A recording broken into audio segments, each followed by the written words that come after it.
Thank you. Yeah, I'm Austin, the co-founder and CEO of Rinse, the car wash CRM.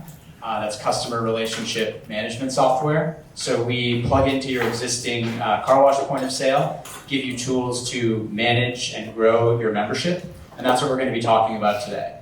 I think this is very consistent with Jeff's presentation around how do we get more out of our existing locations, and more in terms of members and profitability. And how do we use technology to really learn more about our members and grow those membership bases. So I won't spend too much time on Rinse. Some of you may have met my colleagues, Bracken and Steve, who have been here the last 2 days. But we're exclusively focused on the car wash space. We're in about 1,800 express washes around the country.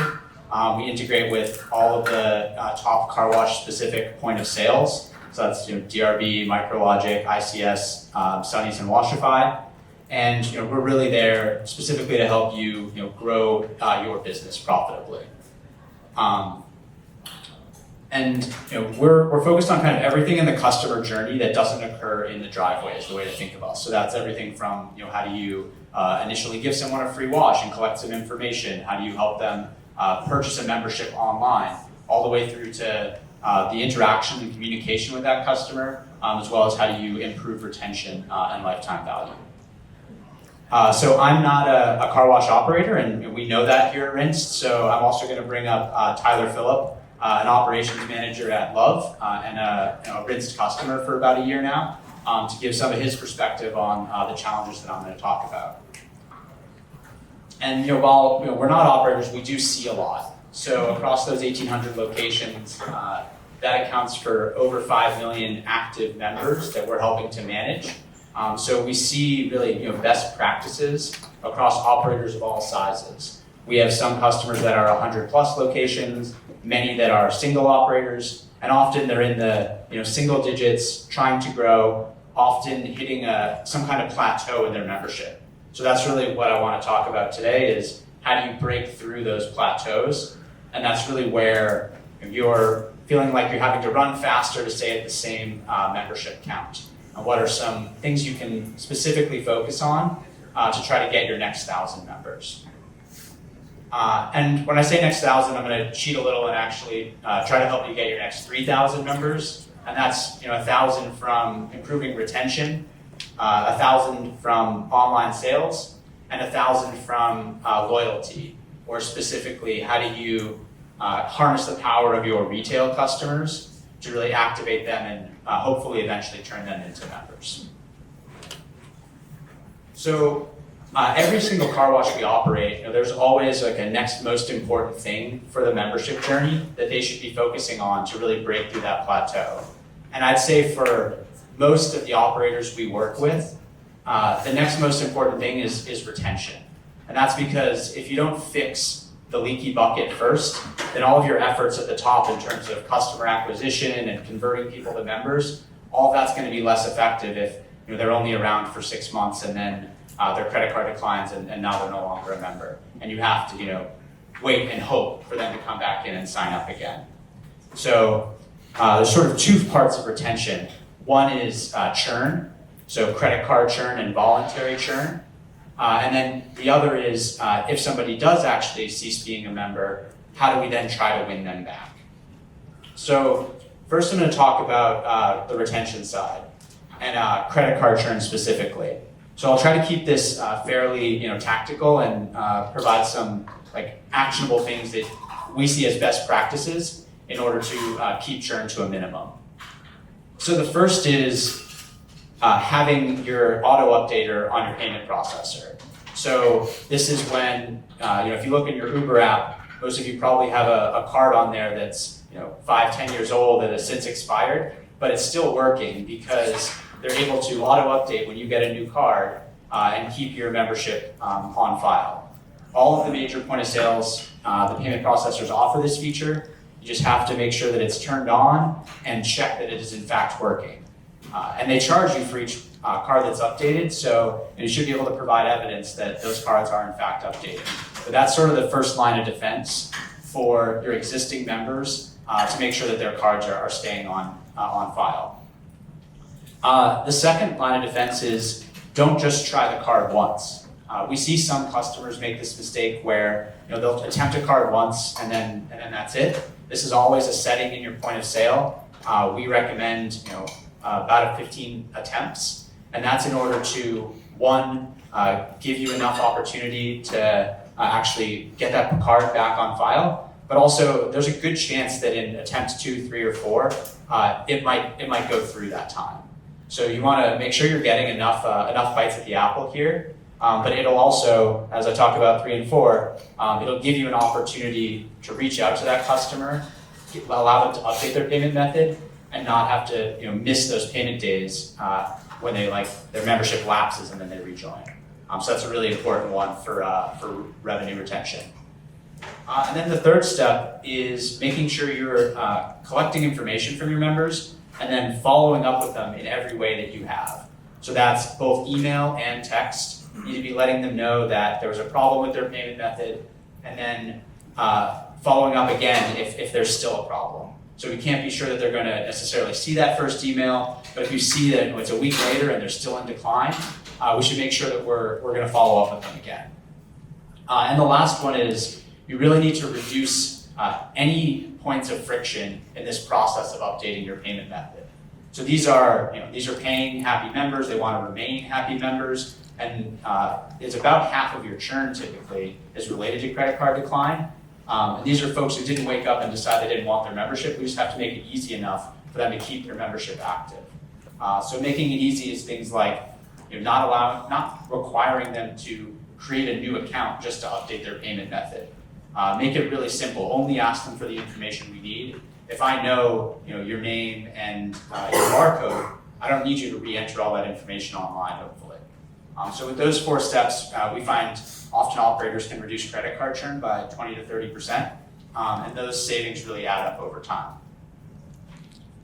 The other area is, we call it a downsell, but basically, if someone does want to voluntarily quit, how do we use technology to try to intervene and potentially offer them a better price to stay in their membership?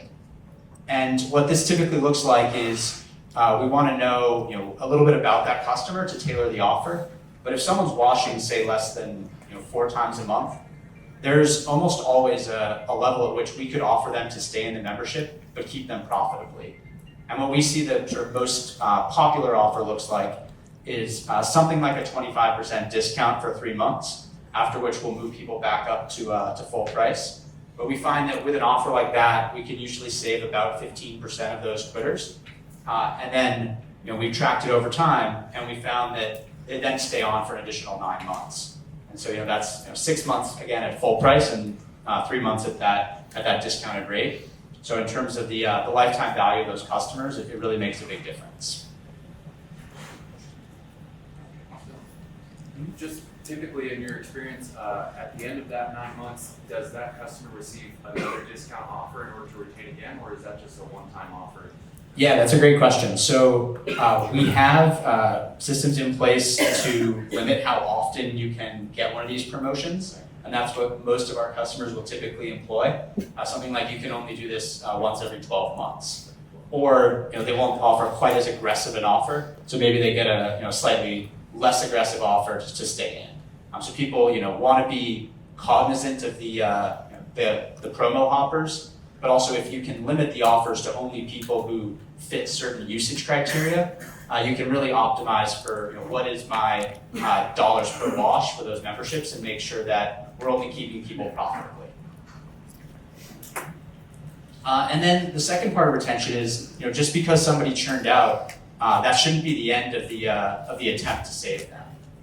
Assuming you have some sort of email or phone number for the customer, how you're most likely to get them back if you act in that first 30 to 60 days after they've churned.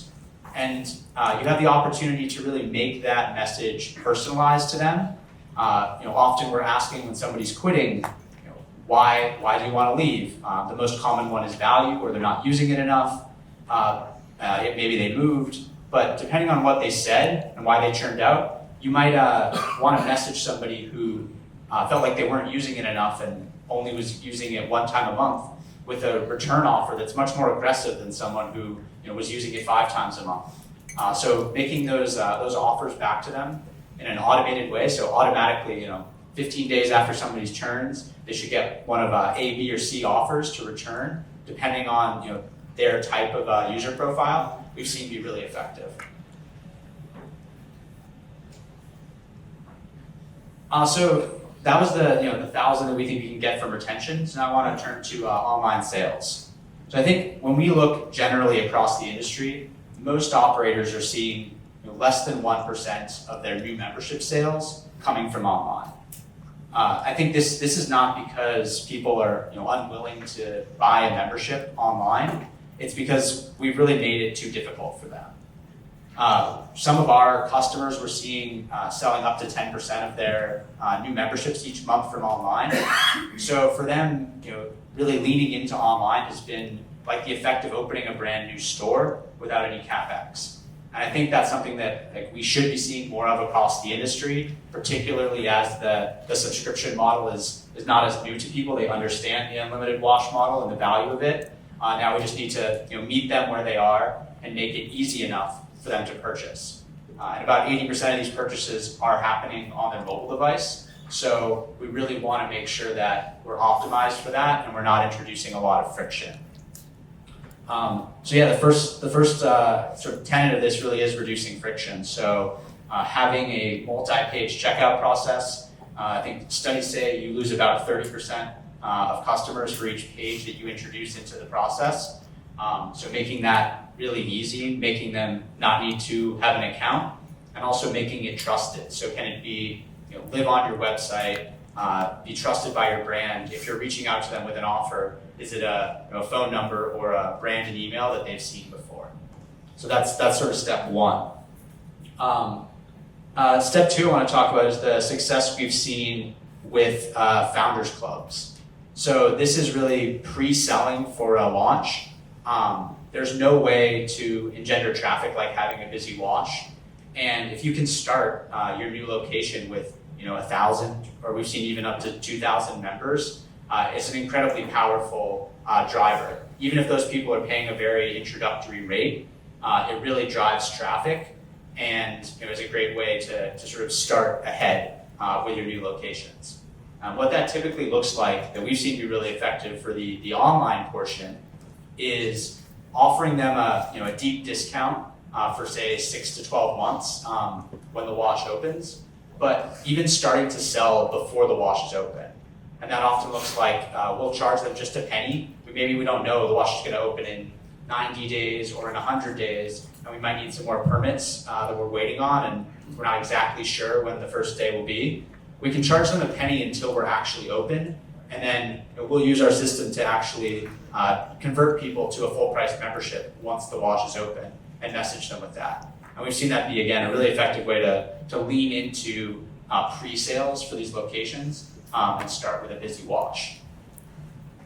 And then the last thing that I think has been very kind of underutilized is just digital marketing in general in this industry. So every other D2C brand is meeting the consumers where they are and trying to get them to purchase directly on their mobile devices. And there's just a huge untapped opportunity still for car washes.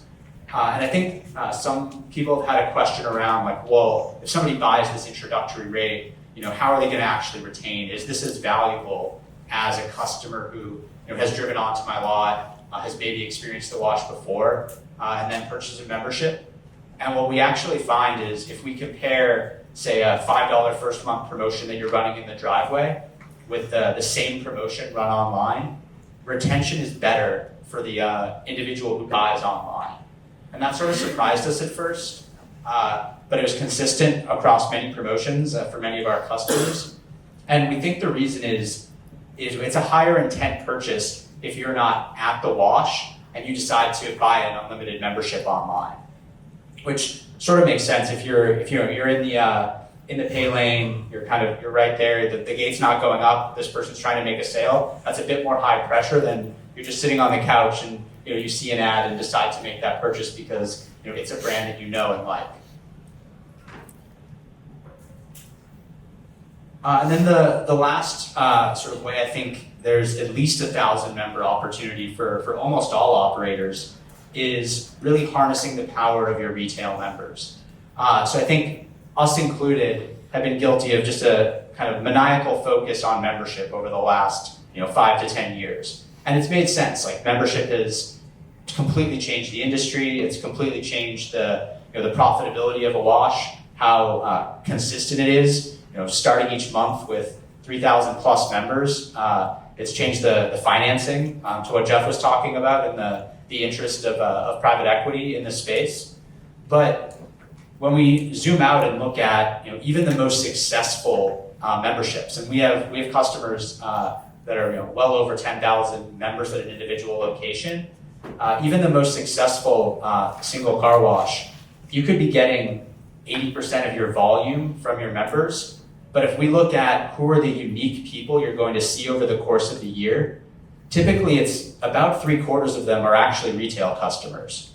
So while in any given month that's not the case, because we see the retail customer so infrequently, they're often accounting for about 80% of the unique customers you see over the course of the year.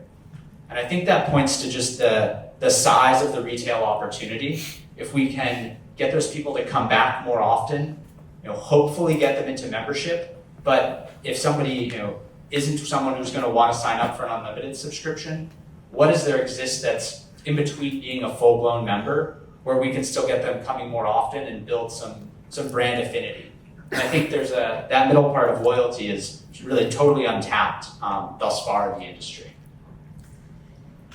And so, what does it take to have a good loyalty strategy? And I think we're just starting to scratch the surface of this. There's a lot of, the retail data is harder. It's gotten a lot easier with license plate recognition. Now you have kind of perfect information about everybody who's coming into your wash. But it really starts with data collection. So even if we know about their purchase history, if we have no way to contact them, that's not going to be that useful on a day-to-day basis. So how do we collect information, preferably phone, because it's fastest, easiest, and has the highest open and engagement rates. So how do we collect that information in the driveway to not massively change your existing systems? So what we found is can we leverage the existing point of sales to collect that member information and then use that, tie it with their retail history, so what they bought, how often they've been coming, to then create these retail journeys around turning that retail customer into a member at scale. And that's really about making sure the messages to them are timely, personalized, relevant, and have a real call to action. So this ties really nicely into what I was discussing around online sales. So if I see somebody who's come twice in the last 6 weeks, this is probably a great candidate for a member. But can we make sure that in the message to them, we let them know that they could be saving money and give them a really easy way to become a member. And I think generally we see that this is a hugely untapped opportunity. And if we can move the needle at all on that, like 80% of our unique customers, I think it'll really drive at least 1,000 members for most car washes. And so those are the 3 pillars that I think most operators could focus on, and at least 1,000 member opportunity per location in each. So bottom of the funnel, retention and winbacks, online sales, and really making that as easy as possible, and then harnessing the power of your retail customer base. And that's starting with information collection, and then how do we try to turn that customer who's maybe we're only going to see them every 6 months into someone who's coming back more often and hopefully becomes a member. And I think a lot of ways on the retail side specifically, things have been a little backwards in the fact that we get this one opportunity to sell them a membership that's actually before they've experienced the product, and then they're typically not hearing from us again. And we hope for them to come back in on average about 4 months later. If someone's washing, a retail customer comes about 2.5 times a year.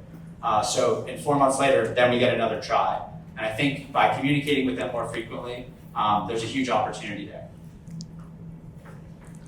So that's all I had. I'm going to bring up Tyler from Love because I think it's more impactful for you all to hear it from an operator who's living and breathing this.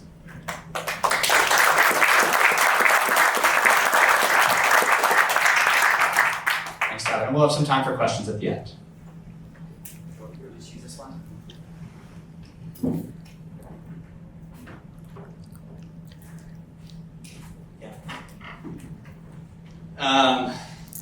Well, awesome. So Austin just asked me to come up and talk a little bit about some points. So just to give you guys a little bit of my background. So I got into the car wash industry in 2017.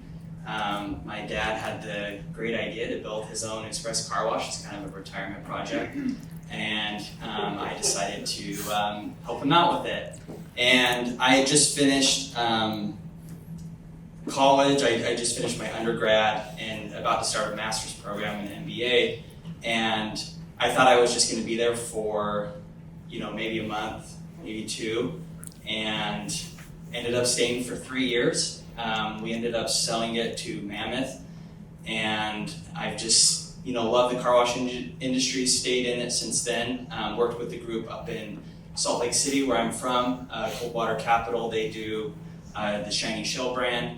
And then they sold their washes to Love, which is who I work for now. So I moved over with the change, and currently I work in the business integrations. So as Jeff mentioned, we had a pretty big year in 2022. We purchased over 70 car washes. So we had a lot of integrating to do. So 20 different brands, 20 plus different brands that we had to integrate into our systems, and I also have the privilege of working with our partners, Rinsed and Retention Express, who's our customer service partner as well. So yeah, Austin asked me, to come up and discuss a few different points. So the first one I wanted to talk about, and these kind of fall in line with what he was discussing, is driving usage to increase retention. So as I can imagine, for most car wash operators out there, one of the highest reasons for churn is due to underusage. So when customers don't feel like they're getting a value out of their membership, they don't feel like they're using it enough, that's going to be the number one reason, at least for us, that we've seen and other companies that I've worked for, of why customers then go and cancel. So we've pulled data from Rinsed, which, just a quick shout out to them, they've been phenomenal to work with. We work with lots of technology partners, lots of different point of sales. Anytime we need a report, they get it to us in like a week, customized report that gives us the data that we need to kind of follow along, or to kind of monitor any type of internal campaigns or anything that we're doing. So just a quick shout out to them. We've really enjoyed working with them so far. But so the data that we've pulled online from online sales is about 40% of our customers cancel due to underusage. And then as I mentioned, Retention Express, they're one of our other partners. They take all of our phone calls, emails, chat bots, everything. They handle all customer service. And they've estimated about 33% cancel because of underusage. So it's a huge reason, and as Austin mentioned, kind of just having that data is so important to us to understand why our customers are canceling their membership. So one thing we have started to do, Jordan, our marketing director, is here with me. One thing that we've started to do is we've created, Rinsed has helped us create this report where we can track how many, by customer, how many times they come in over a specific, point in time. So if it's over the last month, over the last year, we can kind of track how many visits they have had.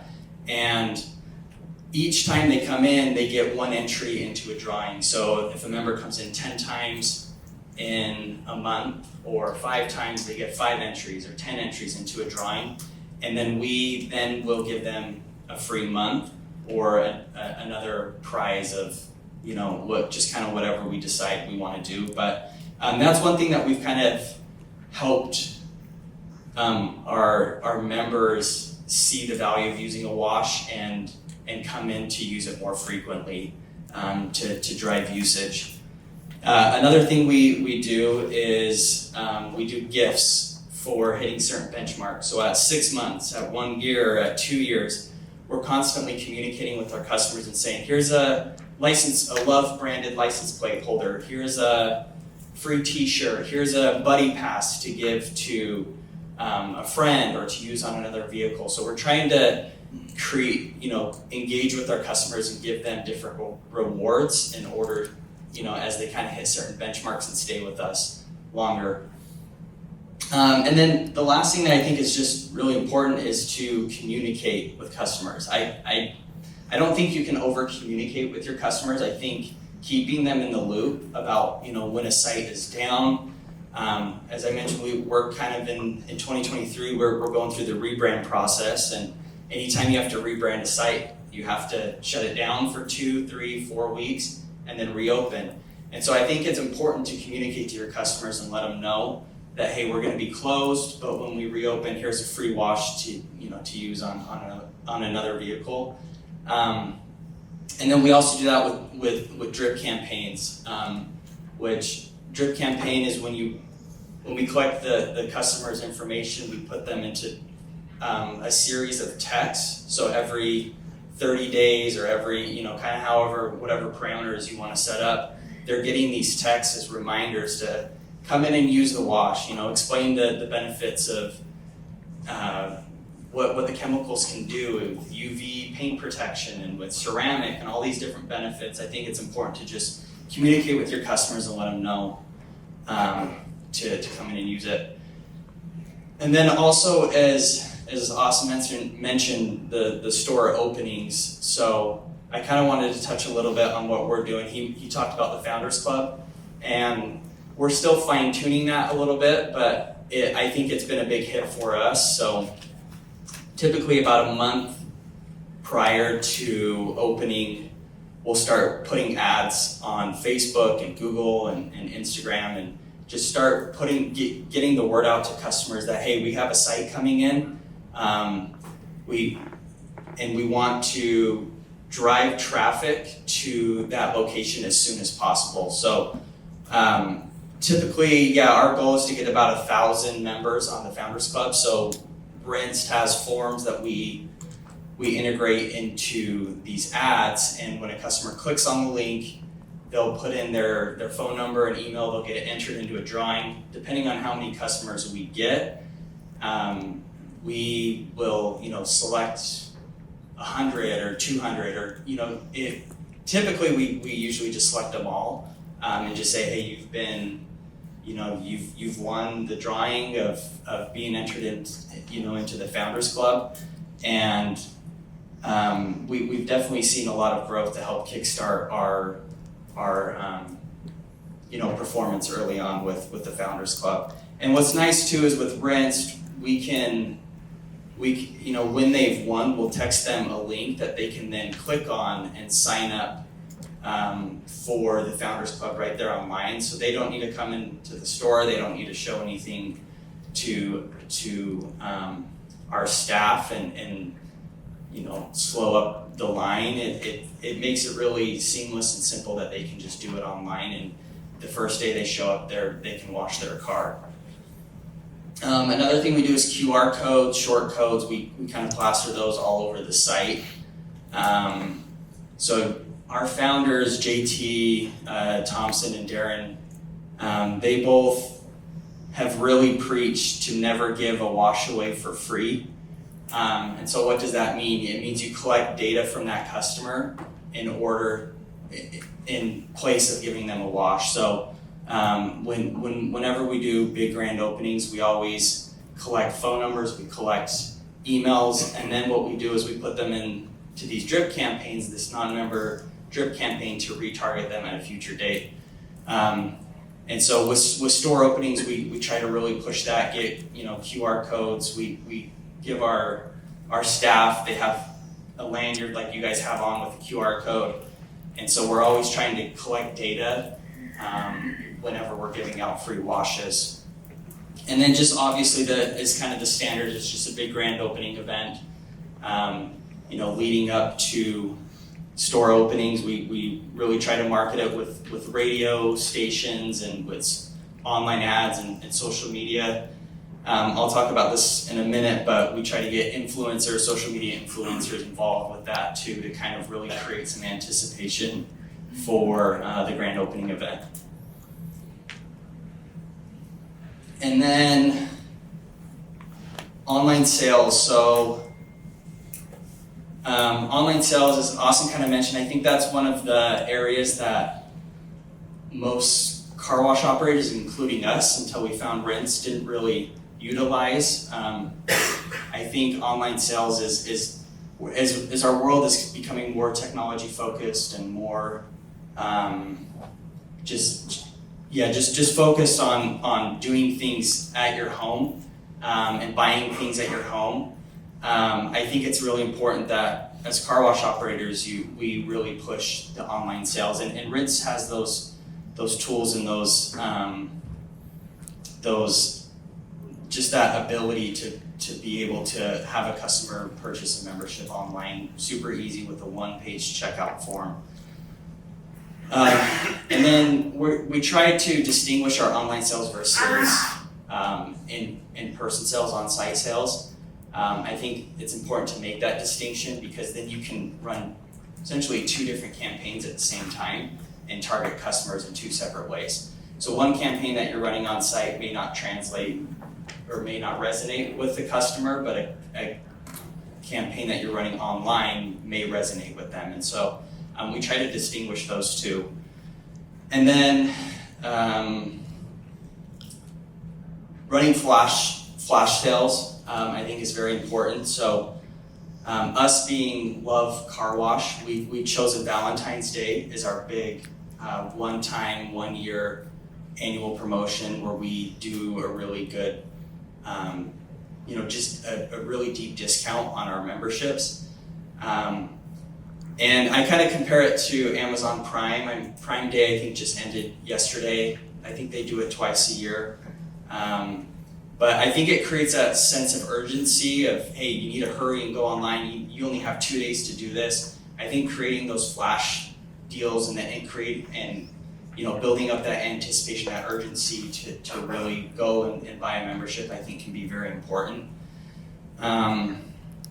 And then, as I mentioned before, is just social media influencers using, we live in a day and age where I'm part of the millennial generation, but Gen Z even more so is focused. They're all on their phones all the time. They're on social media all the time, and I think using these influencers to kind of help promote your business is so important. Jordan's done a really good job working with different influencers in our markets to have them advertise for us, and for us, all we're doing in return is just giving them a membership. We give them an annual membership, and they have to post stories and post on their feed a certain amount of posts every single month, and Jordan kind of monitors that. But that's been super good for us to kind of just get the word out and to find these other untapped areas to really drive sales and drive marketing. And then lastly, just talking about retail business, loyalty, and then what data are we collecting. So, as you guys are all aware, memberships are the lifeblood of the car wash industry. I think we're definitely we've already moved to a very membership-driven platform. And so I think first and foremost, it's always important to reinforce that with people with customers who are not monthly customers. But that being said, I think we need to be careful, because you don't want your customers feeling alienated because they're not a member. And so I think it's really important to drive retail business, just because I mean that it's part of your top line revenue. So it's just super important to really focus on memberships, but to also try to increase your retail revenue. And Rinse has a lot of cool tools in their platform that kind of track the retail side of things. When we originally signed up with them in March, they didn't have those, and since then they've kind of incorporated these tools of data tracking on retail business. Let's see, I talked about this a little bit, but just drip campaigns with non-members, that's another thing that we do to help drive our retail business. Just retargeting customers. We have 100,000 phone numbers in our database now, and we're just really trying to retarget those customers who haven't become members to say, hey, look, here are the benefits of being a member, but here are also the benefits of just coming in and washing your car. So that's been really good for us. And then, the last thing is I think it's important to focus on increasing the retail business, but I think it's also important to focus on driving up the RPC or retail per car, retail dollars per car. So when customers come in, it's important to train the staff not only to be friendly, have good customer service, but to also educate the customer and say, hey, look, if you get our top package, you're going to get X, Y, Z. And that in turn helps drive up top line revenue as well. So we have what we call BHAG, which is big, hairy, audacious goal. So we're doing that right now. That came from JT. But part of our BHAG is our RPC. So we really drive that in our managers to really focus on educating customers and driving up the average purchase price. And then Rinse has helped us build out these customized reports that our GMs and DMs get that is super beneficial to them because they can quickly look, every day they're getting a report every week, every month that shows their progress, where they're at with RPC. So, and we give them certain cash and other incentives if they hit certain numbers and how many sites hit those numbers and whatnot. But that's pretty much all I had. So thank you.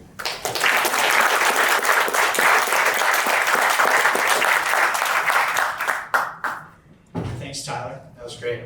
We have a BHAG at our company as well, and that's to try to hopefully add the next 5 million members to the industry. So just thinking about any way that we can help our customers have more members. So I think we have a little bit of time if there's any questions for me or Tyler. Those non-marketing or non-membership drip campaigns, are they mainly focused on explaining benefits of retail washing, or are they discounting retail washing? I mean, what is like the most effective way to turn those into members, really? Yeah, I mean, I think it's a bit of all of the above. So often the best way to collect a phone number from a retail customer is to offer them something on the next wash. So that might be as simple as 50% off your next retail wash. And then if we haven't redeemed that yet, let's remind them about the benefits of the wash. Let's tell them about your footprint. And then if we do see them coming more often, that's when we want to immediately hit them with that timely and relevant member offer. Right. Yeah, and with Rinse, they have the ability in their system to distinguish between people who have redeemed the code that you sent them and people who have not. So having that distinction between those two customers, I think is really important, and you kind of target that customer depending on whether or not they've come in, to redeem that. I have a question over here. We have, you mentioned that driving customers to make sure that they get value out of their membership by actually using the wash. Is there a data point that shows at what level, a number of washes and below, they start to drop off? Yeah, so in the first, I think it's 60 days, if you're washing, on average less than 1.5 times a month, you're more than twice as likely to churn. And so getting people to, while it might seem nice to have that, 10% who are washing very infrequently and just continue to pay, the reality is they're going to churn eventually, and you actually want people coming and seeing value in the product long term. Bring it back over there. The industry survey has said retail customers about 2 to 3 times a year on average. Are you seeing a similar number, or what data collection is showing you? Yeah, our number's 2.3 is what we've seen. So it's still at that number. Yeah, and that's about exactly where we're at. I actually just ran these numbers this week because we're preparing for a 2024 budget, and that's pretty much in line with what we saw, about 2.5 on average across all of our washes. More specifically, the Boundary Club, what is like the deal that you guys are packaging for that? Yeah, so what we're doing we're doing, so our top package is $36.99 for an All the Love membership, and we discount it down to $24.99. And they're set in that package for life as long as they don't cancel.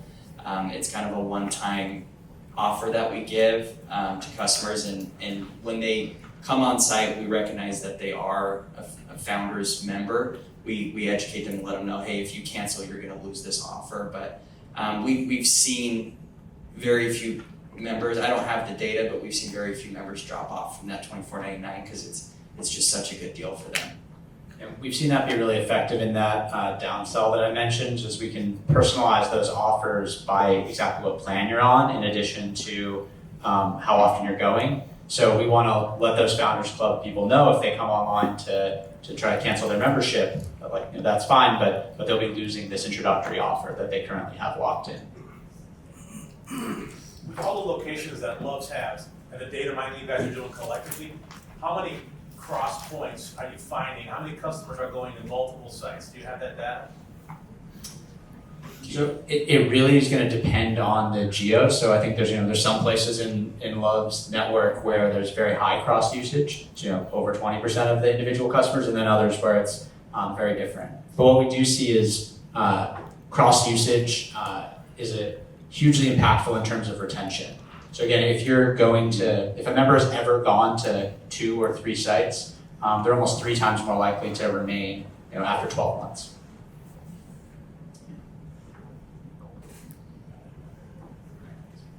Okay, one more here. Does everybody get offers to the Founders Club, or do you just have like specific, non-over users that, that you offer to? Yeah, so it depends on how many people we get in. So I think our target is about 1,000. We would like to get to 1,000 members before opening.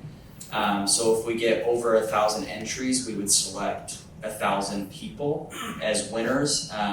We may do more. We haven't hit that mark yet because we've only opened, Jordan, correct me if I'm wrong, but I think we've only opened 2 locations since doing this Founders thing. It's kind of a newer idea that we gathered from a different car wash operator. But we've seen, I think with our last store opening, we had about 500 people sign up. Now it was in a market in Jacksonville where we have, I think 10 locations already. So people already saw the value. They could go use their wash at a different site until the car wash officially opened. So that was really beneficial for us. I think going into a new market can be a little bit more challenging. As Austin mentioned, you got to put them on that 1 cent. You don't want to start charging your customer before you even open the wash. So I think it's important to, but if they're in a market where you have 5, 6, 7 washes, they can wash at those sites until then. Austin, is this also applicable to self-wash car washes? It is, yeah. I mean, I think all the same things apply, probably just less of a focus on the membership, which might make it even more important to learn about your retail customer and figure out how you can communicate to them and get them coming more often. We focus more on the tunnel washes at Rinsed, but I think a lot of the general principles would apply, yeah. What avenues are those that don't have LPR, what are some of the most successful avenues that you're using? And you mentioned QR codes, some other ideas on site, but what are you finding to be some of the avenues to grab data to be able to then reach them? Yeah, so LPR is great because you have that kind of perfect information, but you actually can still, for most of the point of sales, get quite good information on the retail customer based on the payment method that they use. So most point of sales we can uniquely identify this credit card based on things like the name on it, the last 4, sometimes the first 5. And that allows us to really build a profile of all the purchases that that person has done, even if they're not a license plate customer. And for just like a little case study, we had a non-LPR customer that was collecting phone numbers of retail customers in the driveway. I think it was the get 50% off your next retail wash. But there were about 10 locations. They collected 50,000 phone numbers of retail customers over about 9 months. And so far they've converted 4,000 of those to members. So it's been a real impactful thing for them. Yeah, and Rinse is really good about working with every point of sale. We work with the 4 major ones, ICS, DRB, Washify, and Sunny's. We're converting all of our sites to Sunny's right now, but we still have but we have sites on LPR, some on RFID, so we have a combination, and the data that it pulls from all different point of sales is the only one that is hard is Washify because they don't allow any direct API. So we can pull data in, but we can't push it back out. But though Washify will be gone here in a few months for us. So, but yeah, they work phenomenally with every major point of sale. One thing my boss was curious about was making cancellation a little bit more accessible to some customers. Some customers are less likely to cancel if they have to go and talk to somebody or make a phone call. Did you see, I want to post a member management QR code all around so people have open access to it. He's worried that that's going to lead to a rise in cancellations. Have you guys seen anything like that? Yeah, we've heard that concern. We've never seen an increase in voluntary churn by making it easier. I think customers really have an expectation now that they're going to be able to manage these memberships sort of on their own terms and without. I think when you tell someone that they have to come in physically to the wash and talk to a person, that's just going to piss them off, decrease the chances that you're going to be able to save them, and decrease the chance that they might sign up again. I think there's regulations coming out now requiring ease of access to cancel for subscriptions. Yeah, so we said was that there's regulations coming requiring ease of access, and that's exactly right. So whether it's an annual or monthly plan, there's increasing consumer protections around you have to make it as easy to quit as you made it to join.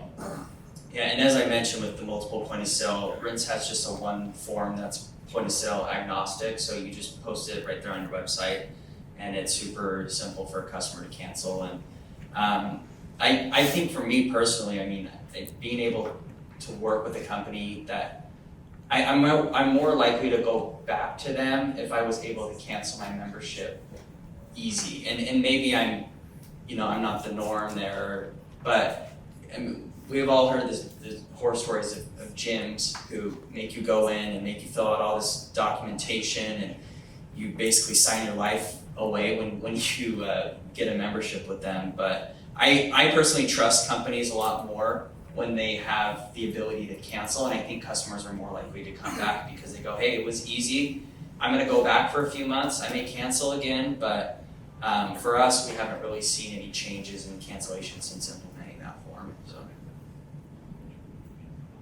Great. Well, thanks everybody. If you want to find out more, myself, Stephen Bracken, or you can find us at rinsed.com. Thanks.